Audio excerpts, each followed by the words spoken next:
harapan masyarakat tadi lebih dominan ke arah pendidikan. Bagaimana komitmen pemerintah provinsi sejalan dengan aspirasi yang disampaikan langsung hari ini para Bapak yang didengar langsung.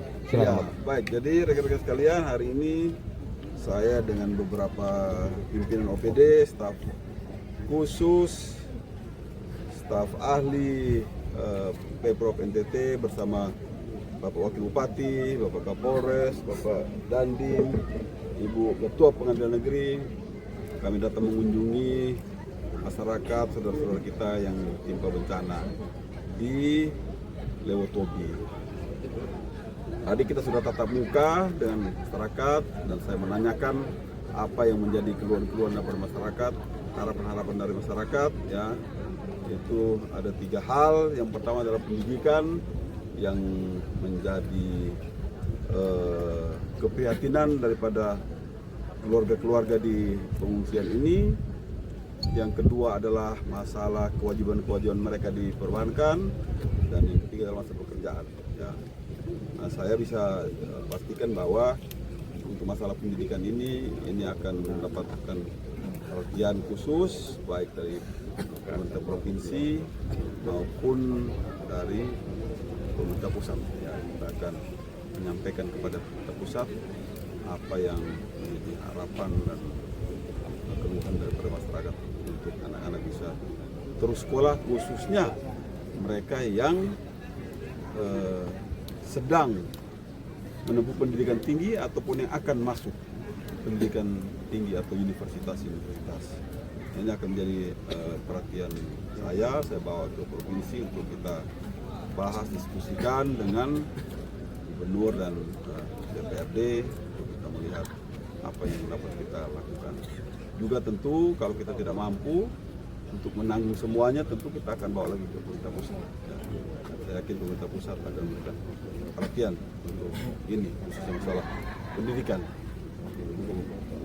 Sementara upaya percepatan pembangunan huntap sendiri kakak, itu kira-kira koordinasi lintas sektor baik dengan pemerintah pusat juga pemerintah kabupaten untuk kepastian pembangunan di 3 lokasi yang sudah disiapkan oleh pemerintah daerah hari ini, pemerintah Kabupaten Flores Timur. Ya, semuanya sedang berproses koordinasi antara kita, pemerintah provinsi, ya, dengan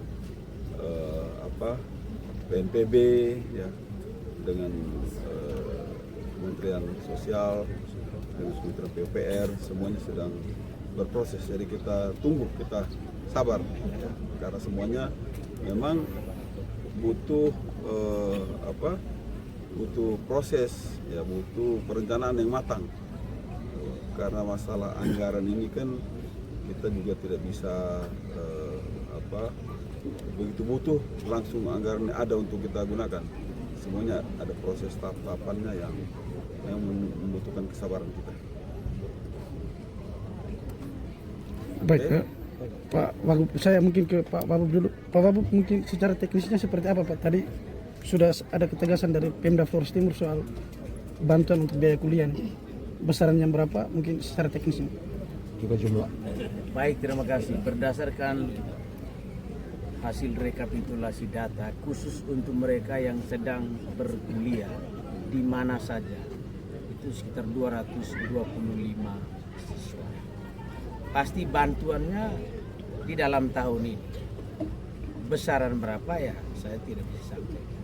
Tapi kalau wartawan menginginkan kita sampaikan, pasti 1 juta per siswa.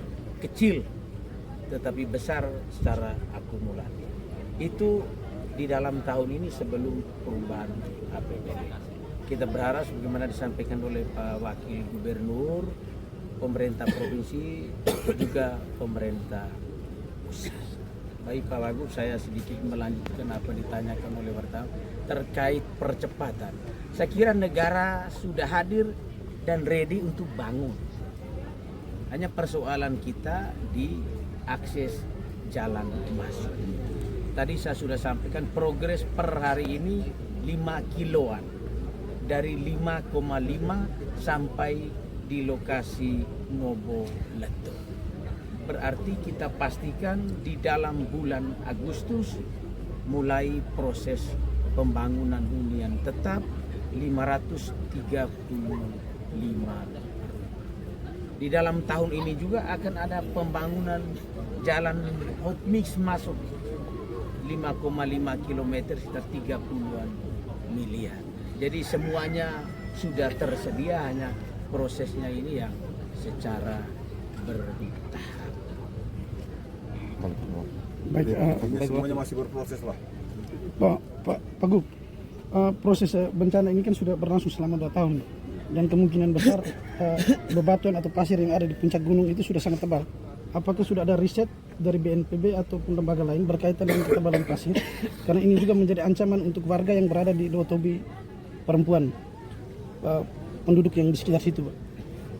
Ya sampai sekarang saya belum begitu memonitor atau belum mendapatkan informasi ya mengenai bagaimana untuk memanfaatkan ya batu-batuan, debu-debu dan sebagainya untuk bisa baik itu dimusnahkan atau mungkin bisa digunakan untuk pembangunan rumah tangga, rumah-rumah dan sebagainya. Itu belum ada riset ke situ saya rasa. Tapi saya belum tahu pasti ya. Hanya karena situasi memang masih seperti ini, orang kan mau masuk ke situ juga masih dilarang kan. Ya, jadi ini satu masukan yang nanti juga kita akan bicarakan dengan universitas di situ. Terima kasih. Bagi Bupati, per hari ini ada berapa lahan yang sudah ada surat keputusan? Baik, itu lokasi yang sudah final. Saya kira proses administrasi ini kan on proses. Tapi yang sudah final itu seluas 130 hektar. Ada Bunga Wolo, ada Nobolato dan Kuhe.